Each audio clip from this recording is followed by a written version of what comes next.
कराची खां अहम ख़बर वाकिनियूं। कराची पुलिस ऐं रेंजर्स जी गॾियल कार्रवाई कई वई आहे। फुर जी केतिरनि वारदातुनि में मुलविस जाब्तार खे गिरफ़्तार कयो वियो आहे। कराची जे औरंगी टाउन में कार्रवाई कंदे जवाबदार मोहम्मद हारून खे गिरफ़्तार कयो वियो आहे। जाब्तार 27 अगस्त ते साथियुनि सां गॾिजी 10 लख रुपया रोक रक़म मोबाइल फ़ोन फुर कई हुई। पुलिस जो चवणु आहे त जवाबदार 10 लख रुपया ऐं रोक रक़म फुर कई हुई। कराची खां ख़बर वाकिनियूं पिया। पुलिस ऐं रेंजर्स गॾियल कार्रवाई कंदे फुर जे केतिरनि वारदातुनि में मुलविस जाब्तार खे गिरफ़्तार करे वरितो आहे। कराची जे इलाइक़े औरंगी टाउन में कार्रवाई कंदे जवाबदार मोहम्मद हारून खे पुलिस गिरफ़्तार कयो आहे। जॾहिं त पुलिस जो चवणु आहे त जवाबदार 27 अगस्त ते साथियुनि सां गॾिजी 10 लख रुपया रोक ऐं मोबाइल फ़ोन फुर कई हुई। ख़बर मांखे ॾियूं पिया। कराची खां पुलिस ऐं रेंजर्स गॾियल कार्रवाई कंदे फुर जे केतिरनि वारदातुनि में मुलविस जाब्तार खे गिरफ़्तार करे वरितो आहे। कराची जे औरंगी टाउन वारे इलाइक़े में कार्रवाई कंदे जवाबदार मोहम्मद हारून खे गिरफ़्तार कयो वियो आहे।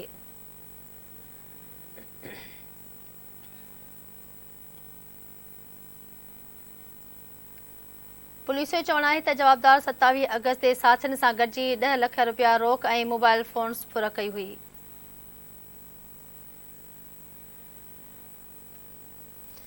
इन ई हवाले सां कराची खां TV news reporter Ishaq circle line ते मौजूद आहे। जी इसाक, ॿिया कहिड़ा तफ़सील आहिनि आगाह कजो। जी बिल्कुलु, ॾिसो पाकिस्तान ऐं सिंध पुलिस पारां ॻोल्ही इतला जी बुनियाद ते जेका गॾियल कार्रवाई कई वई आहे। कार्रवाई जेको औरंगी टाउन वारे इलाइक़े मां कई वई आहे, जिते जेको आहे स्ट्रीट क्राइम जी केतिरनि वारदातुनि में मुलविस जेको जवाबदार आहे उनखे रेंजर्स गिरफ़्तार करे वरितो आहे। जॾहिं त गिरफ़्तार जवाबदार जेकी सुञाणप आहे उहा मोहम्मद हारून तौरु कई वई आहे। रेंजर्स पारां ॿुधायो वियो आहे त जेका 27 अगस्त 2022 ते पंहिंजे साथियुनि सां गॾु मिली करे औरंगी टाउन सेक्टर 2 वारे इलाइक़े में जेको हथियार जे तौर ते हिकिड़े माण्हू खां 2 लख रुपया जवाबदार फुरिया हुआ। उन सां गॾोगॾु हिकिड़ी मोबाइल फ़ोन फुरे करे फरार थी वियो आहे। तंहिंखां पोइ जेके जवाबदार जा CCTV फुटेज आहिनि उनमें वाज़े तौर ते ॾिसी सघिजे थो त जेको जवाबदार आहे उहो कीअं बाआसानी जेको आहे स्ट्रीट क्राइम करे वाटे वारे हंधि फरार थी वियो। तंहिंखां पोइ जेको केस आहे उहो औरंगी टाउन थाने में दाख़िल कयो वियो आहे। तंहिंखां पोइ रेंजर्स पारां अॼु इहा जेको आहे कार्रवाई कई वई आहे, जंहिंमें जेको